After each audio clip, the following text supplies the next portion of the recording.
Hello students, welcome to IURH. So today we are going to discuss about the remaining part of the spleen anatomy. So let's get started. First we'll see the relations of spleen. So spleens have two types of relations. First is peritoneal relation and second is visceral relation. First we'll start with the peritoneal relations. So we know that the spleen is surrounded entirely by the peritoneum, and in that peritoneum it is suspended by three ligaments, which is gastrosplenic ligament, linorenal, or we can say splenorenal ligament, and also phrenicocholic ligament. Now we'll see each ligament one by one. First is gastrosplenic ligament. So it extends from the hilum of the spleen to the greater curvature of the stomach. In the previous lecture, I have already tell what is the hilum of the spleen. It is the depression present through which various branches and tributaries of splenic vessels enters and passes through it. And it is present between the superior and intermediate border of the spleen. So this gastrosplenic ligament extends from the hilum, that hilum of the spleen, to the greater curvature of the stomach. We can appreciate here in this picture. So this is the spleen, and we can see uh, okay, this is the hilum of the spleen, and from this we can appreciate the ligament extending from that hilum up to the greater curvature of the stomach. This is the greater curvature of the stomach. So this ligament is known as gastrosplenic ligament. It contains short gastric vessels, associated lymphatics and sympathetic nerves in it. This thing is you have to remember. So we have seen gastrosplenic ligament which extends from the spleen to the greater curvature of the stomach.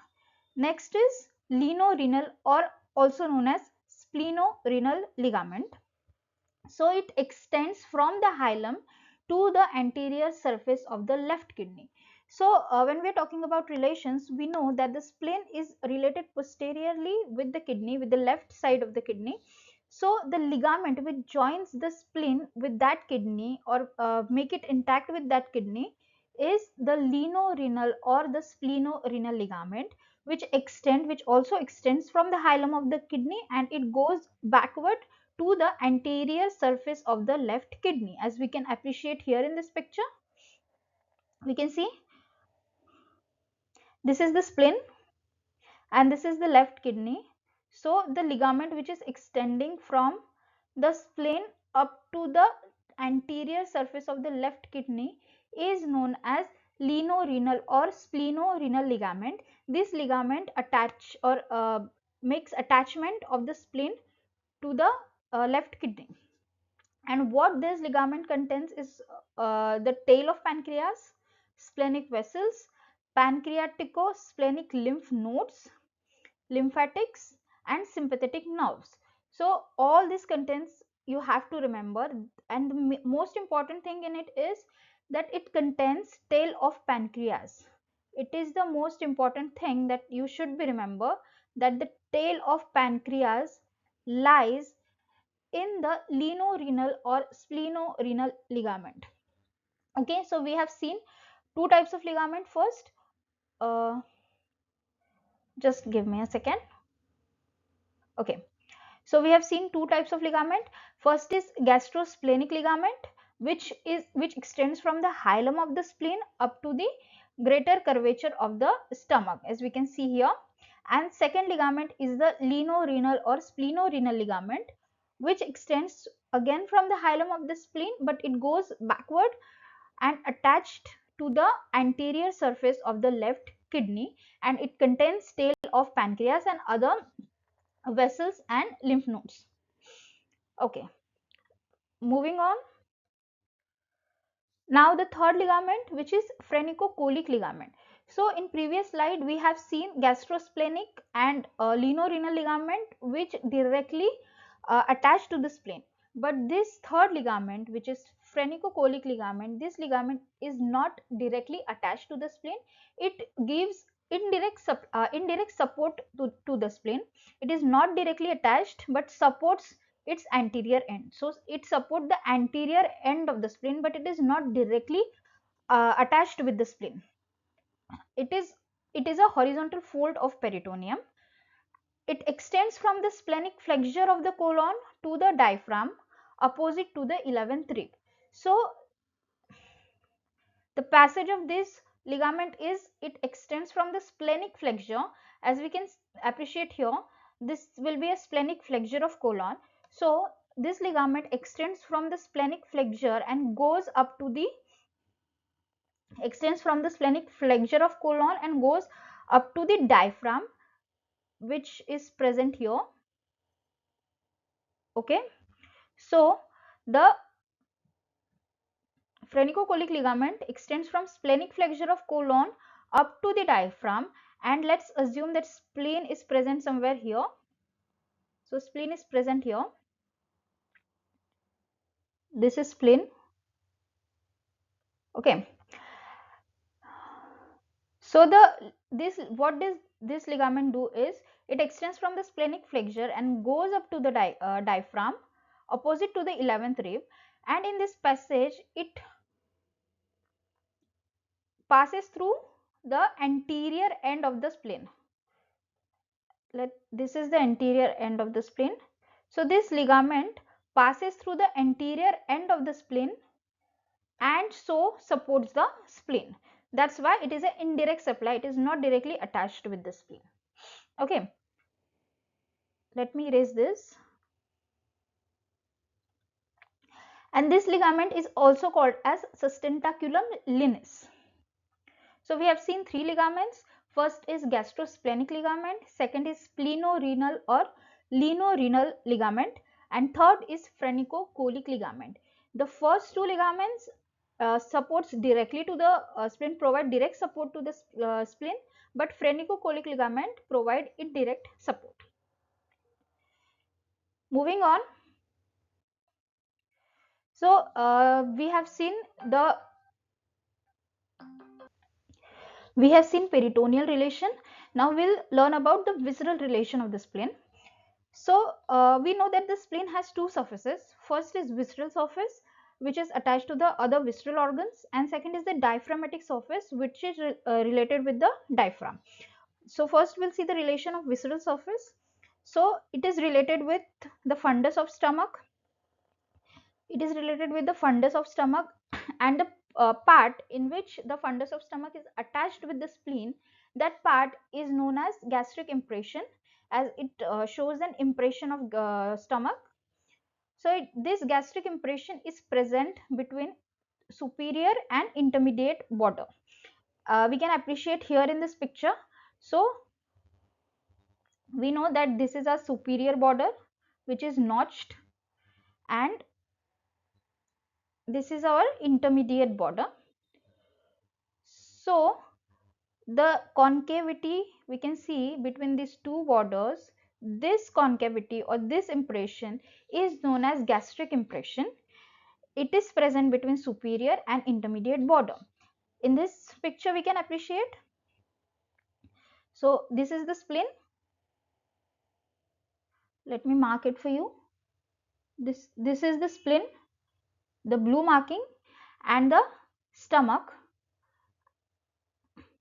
This is the stomach, and this portion is known as gastric impression, where the fundus of stomach is attached with the spleen. Next one is the anterior surface of the left kidney, and the part of the spleen where this anterior surface of left kidney is attached or is related is known as renal impression. It is present between the inferior and intermediate border. So we know that this is the inferior border.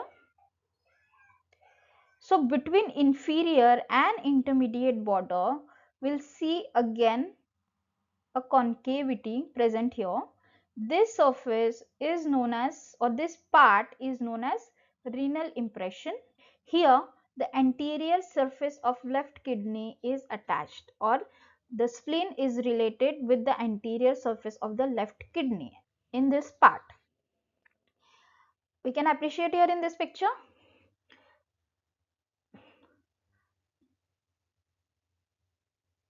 Okay, so this is the left kidney. We can see this is the left kidney, and this is the spleen, and spleen is related with the anterior surface of the left kidney at this portion,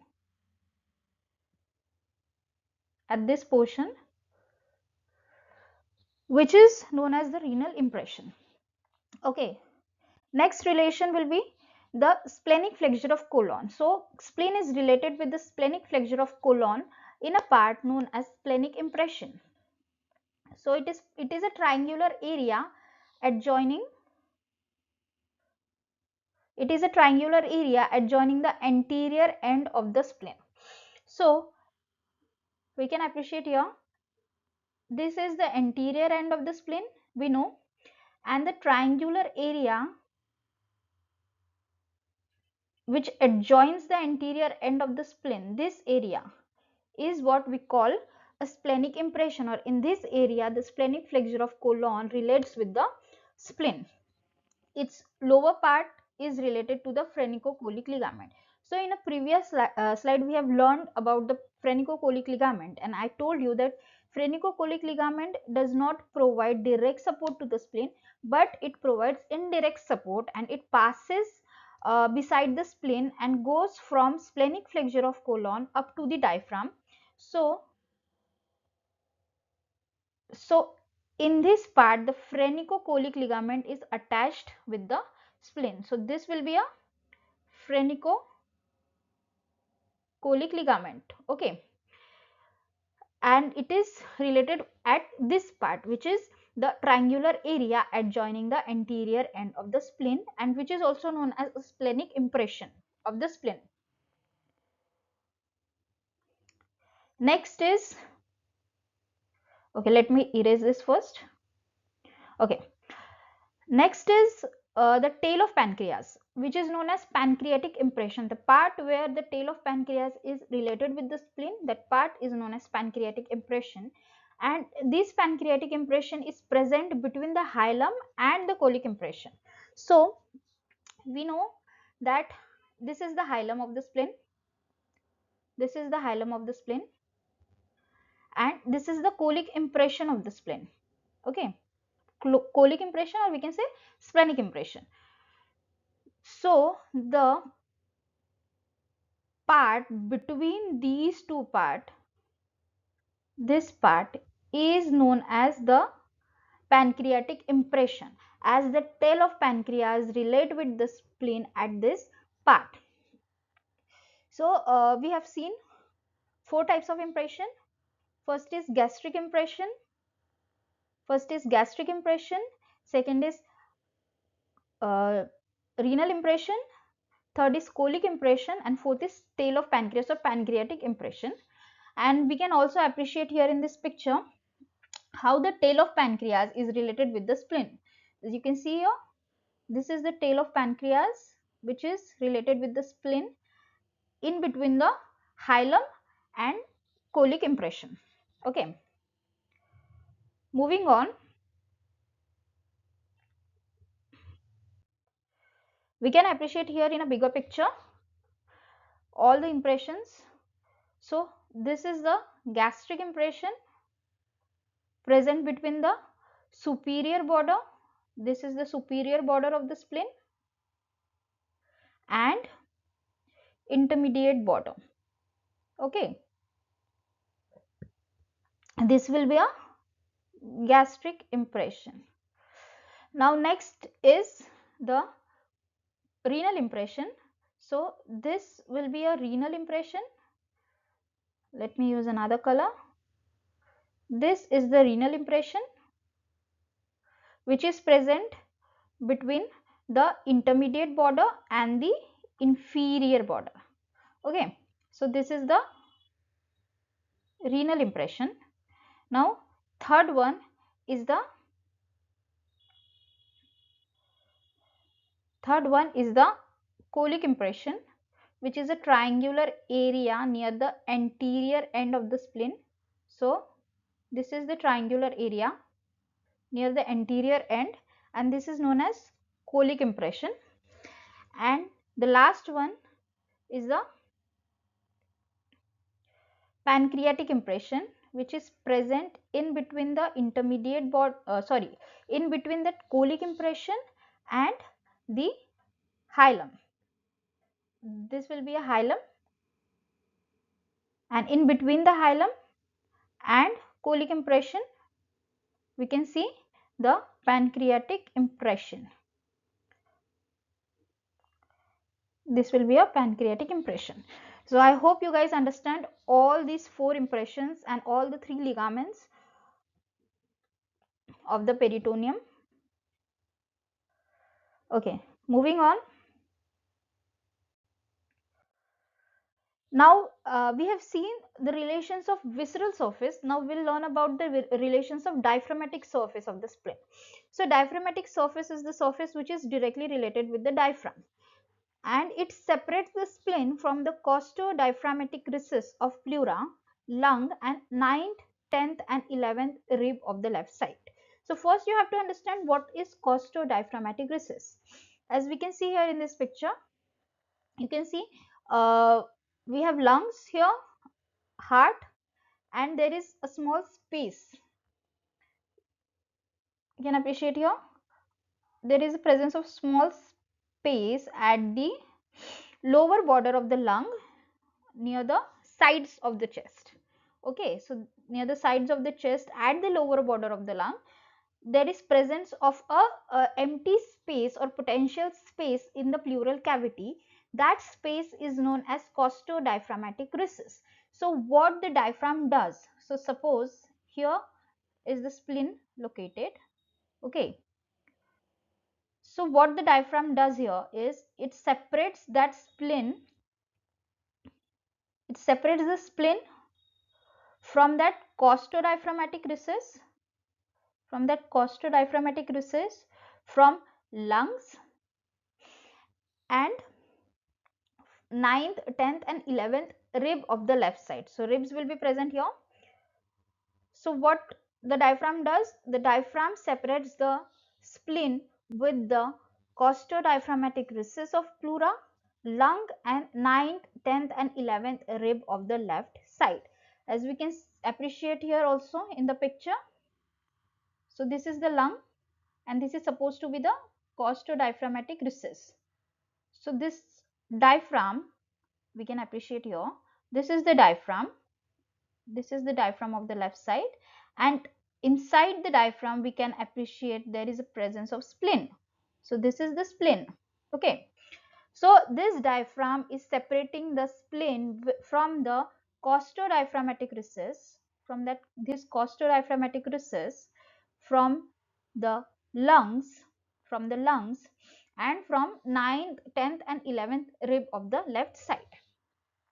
Okay, so that was all about the relations of the spleen. Now we'll move forward and learn about the arterial supply of the spleen. So spleen is supplied by a artery known as splenic artery, which is the largest branch of the celiac trunk. Now we'll see what is celiac trunk. So we can appreciate here in this picture, this is the abdominal aorta.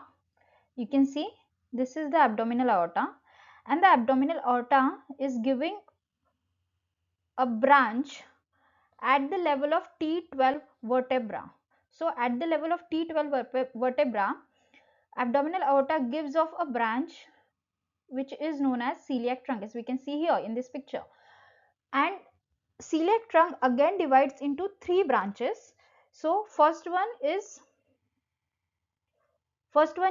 the left gastric branch, second one is the common hepatic branch, and third one is the splenic branch or the splenic artery.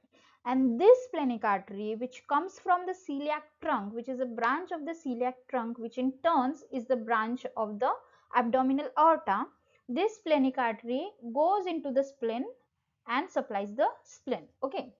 Now inside the spleen, the splenic artery divides into many branches, and it gives off two main modes of circulation, or two types of circulation.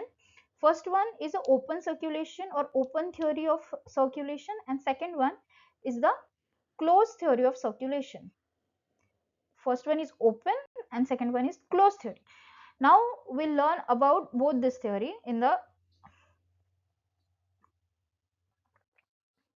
okay. So now we know, we have seen that the spleen is supplied by a splenic artery. So now we'll learn about how the splenic artery divides into many branches and does the filtration of the blood, which we have already discussed in the previous lecture, that spleen acts as a filter for blood. And how does it acts as a filter for blood, we can learn in this slide. And what kind of circulation occurs inside the spleen is what we are going to learn. So first is the splenic artery. We know that the spleen is supplied by a splenic artery. So the splenic artery divides into 5 or more segmental branches. First, there comes a splenic artery from a celiac trunk. It goes into the spleen from the hilum, and then it divides into 5 or more segmental branches. And after that, it enters the trabeculae of spleen as trabecular arteries. So what are the trabeculae of spleen? Trabeculae are the fibrous bands which extends inside the spleen and which arises from the capsule of the spleen. Capsule is the outer covering of the spleen, and from that capsule the bands or fibrous bands arises inside the spleen, and it extend inside the spleen, and that bands or fibrous bands or trabeculae acts as a supporting pillars of the spleen. And when the splenic arteries branches enters the trabeculae, on leaving the trabeculae, that branches of the splenic artery, the artery is called as central artery. On leaving the trabeculae, the artery is called as a central artery. We can appreciate here in this picture. So these are the trabeculae of the spleen, and the artery running in the trabeculae is known as the trabecular artery. And on leaving the trabeculae, this artery is now called as a central artery. Then central artery enchyted by T lymphocytes forms the periarterial lymphatic sheath, or we can say pulse, PALS. So now we have seen that the artery on leaving the trabeculae, it is known as central artery. Now this central artery is surrounded by or enchythed by different types of T lymphocytes. They are enchythed by T lymphocytes, and after that it is known as pulse, that is periarterial lymphatic sheath. Or going forward, it gets enchythed by B lymphocytes. Okay, so we can see here central artery on moving forward. Okay, central artery on moving forward, it again gets enchythed by B lymphocytes. First it gets enchythed by T lymphocytes, here T lymphocytes, and then it gets enchythed by B lymphocytes, and on being surrounded by B lymphocytes, it is known as a Malpighian corpuscle or white pulp of the spleen. Okay, so when it is okay, let me erase this first. So when the central artery is surrounded by T lymphocytes, it is known as pulse, that is periarterial lymphatic sheath. And when this central artery goes forward and gets enchythed by B lymphocytes, then this central artery is called as Malpighian corpuscle, or also known as white pulp. Then the arteries leave the white pulp. Now we can see the artery on when the artery leave this white pulp, it divides into the penicillar or straight branches. As you can see here, on leaving the white pulp, this artery is being divided into to various peninsular or straight branches. Okay, these are the peninsular or straight branches. Now these branches are surrounded by sheath of reticular cells, lymphoid cells, macrophages, and now this artery is called as ellipsoids. Okay, so we have seen,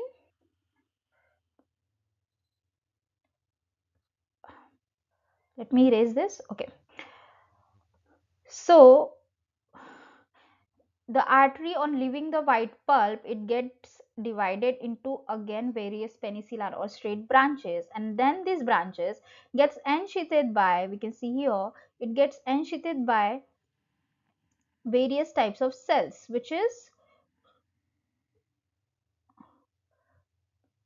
okay, various types of cells, which is reticular cells, lymphoid cells, and macrophages. And now this artery is called as ellipsoids. Now this artery is called as ellipsoids. Then these ellipsoids opens into the red pulp formed by Billroth's cord. Okay, so the area we are seeing here, the area that we are seeing here all over,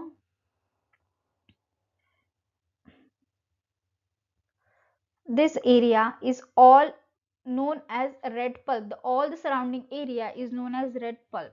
And when this ellipsoids uh, opens into the red pulp, the blood passes through the space between this red pulp and then drains into the sinusoid. Okay, so some of the ellipsoids which opens directly into the red pulp, as we can see here, some of the ellipsoids which opens directly into the red pulp, and then the blood which is drained from the ellipsoids is goes into the sinusoids.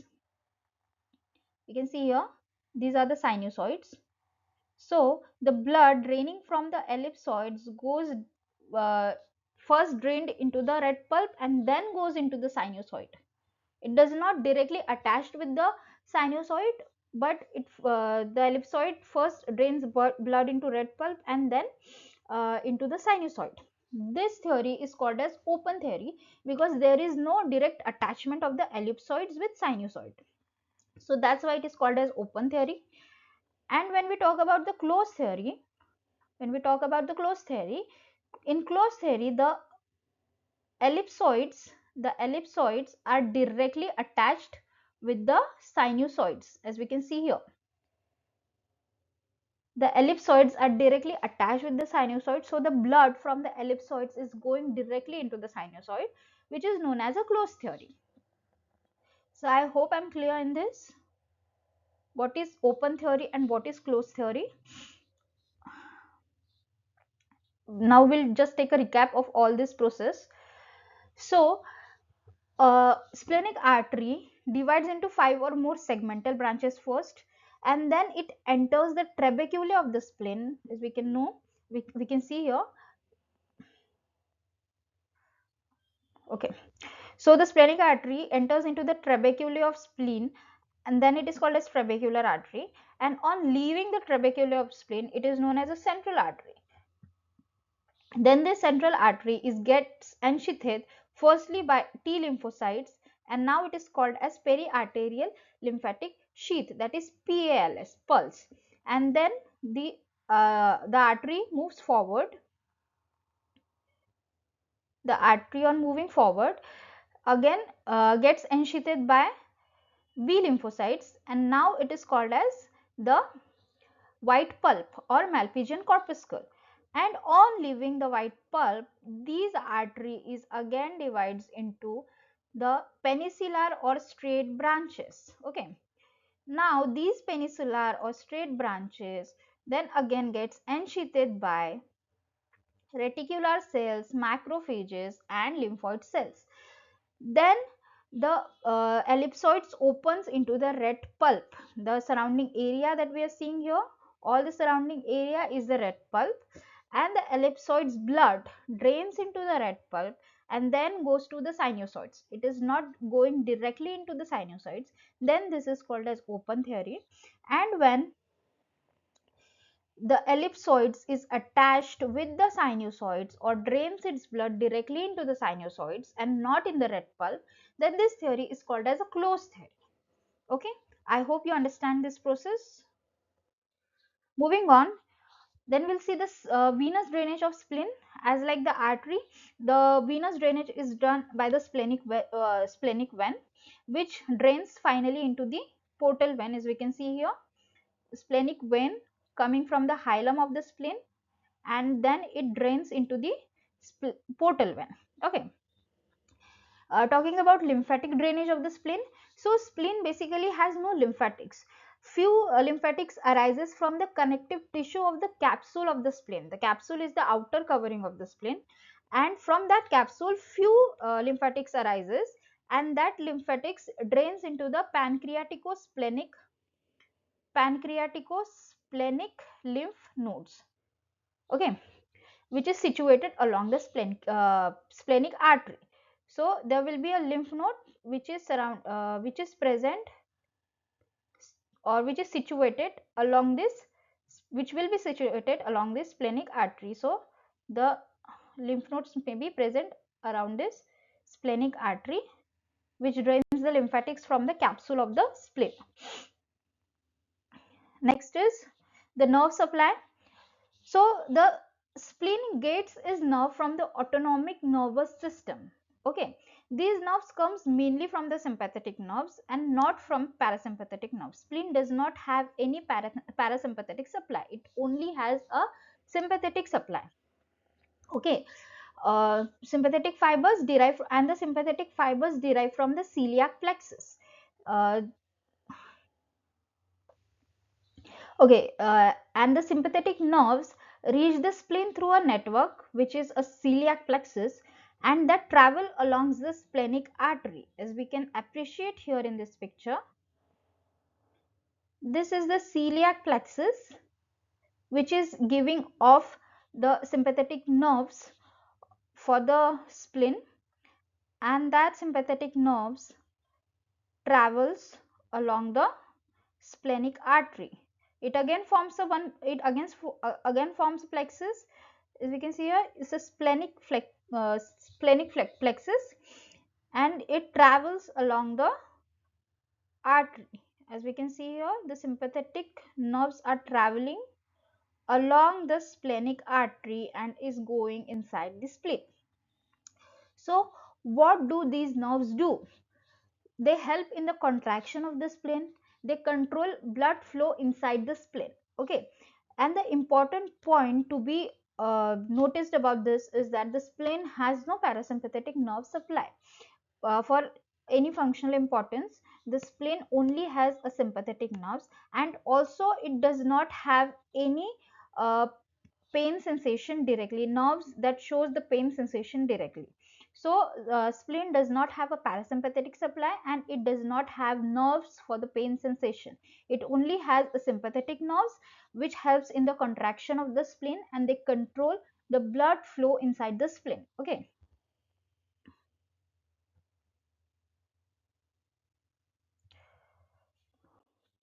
that's all for today's lecture. Here we have completed the anatomy of spleen. I'll see you in the next lecture with a new topic. Until then, keep reading and don't forget to like, subscribe and share. Thank you.